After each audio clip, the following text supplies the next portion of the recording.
Welcome as we continue in our Bible study here on First Peter, looking at First Peter chapter 2, and really this is kind of the crescendo of this section, talking about our identity in Christ and how, first of all, we identified who Jesus was in verse 4, then we identified those who were unbelievers. But now we're going to see the great identity that we find of being found in Christ.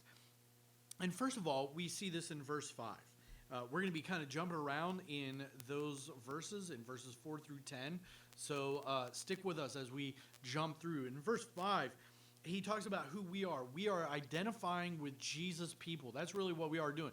We are identifying with him. What's true of Jesus is true of us. That's what it means to be in union with Christ. What is true of Jesus is true of us.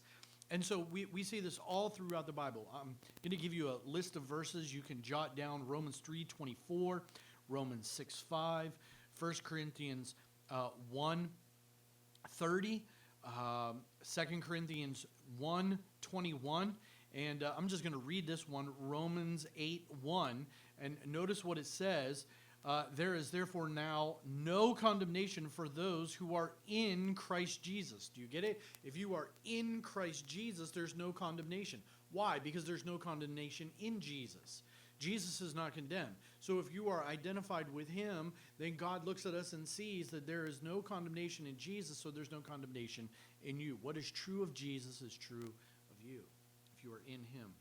So we see in verse 5, you yourselves like living stones. Remember the living stones, the resurrection of Jesus. That's where we find our identity. Second of all, he talks about the fact that we are being built up as a spiritual house. We are God's temple. 1 Corinthians 3:16 teaches us. The idea is that it was in the temple where God dwells. And so since we are the temple, God dwells in us now. He speaks of the fact that we are a holy priesthood. And as a priesthood, we see that it is that Christ is our great high priest, and he has made us priests. And the point is that priests have access to God. The normal person couldn't just go directly to God. They had to go through a priest, but yet we are called and told to boldly go to the throne of grace. And so our purpose there, though, isn't just to go, but our purpose to be a holy priesthood, to offer spiritual sacrifices acceptable to God through Jesus Christ. What is that? What are these sacrifices? The sacrifices, we see that in verse 9. We see these, the work of spreading the gospel. But you are a chosen race, royal priesthood, a holy nation, a people for his own possession, that you may proclaim, that you may preach, proclaim the excellencies of him who called you out of darkness into his marvelous light. I don't know who you are watching this. You may be proclaiming this to a ladies group or a men's Bible study. You may be proclaiming this to your husband or to your wife. To your children, to your parents, maybe grandparents, neighbors, friends, coworkers. I don't know, but we are called to proclaim this. We do this for the glory of God, and this really is our mission. We are also, not only are we found in Christ as being Jesus' people, but we are also believing people. Verses 4 and 6. Notice there that it says, behold, in verse 6, behold, I am lying in Zion, a stone, a cornerstone, chosen and precious, and whoever believes in him will not be put to shame. The message here is very simple. By the way, this is a quote from Isaiah 28, verse 16. The message is simple. If you believe, then you will be spared the judgment to come.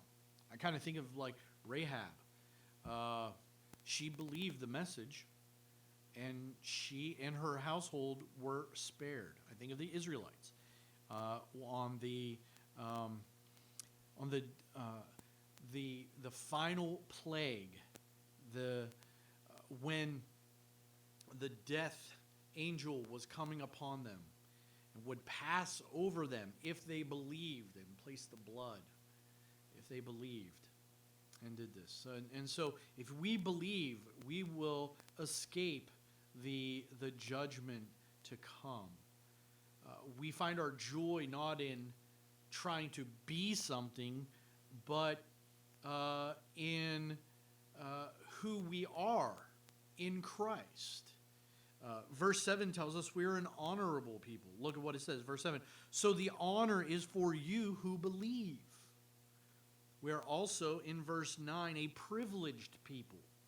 We're a chosen race, it says, just as Israel was a chosen race. We are a royal priesthood. We're not just a priesthood, we're a ruling priesthood, kingly priests.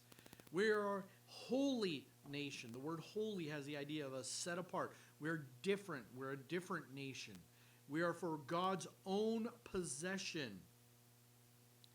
And we are sent forth to have that privilege of turning people with the message of the gospel, to turn from darkness, to turn to light. And finally, the greatest here, perhaps, is the fact that we are God's people. Look at verse 10. Once you were not a people. Once we were just out there. But now you are God's people. Once you had not received mercy, but now you have received mercy. We are God's people. Simply put, people that reject Christ have their identity. Their identity is themselves, and however they want to identify.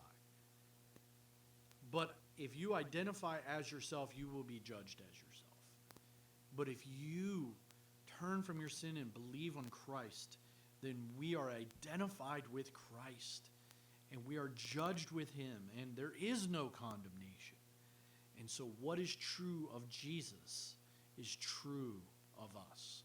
What a great privilege. What a great thing to meditate on. I hope that you will meditate on this. Read those verses. Meditate on the meaning of being in Christ and the privilege we find here. And may the Lord richly bless you this day.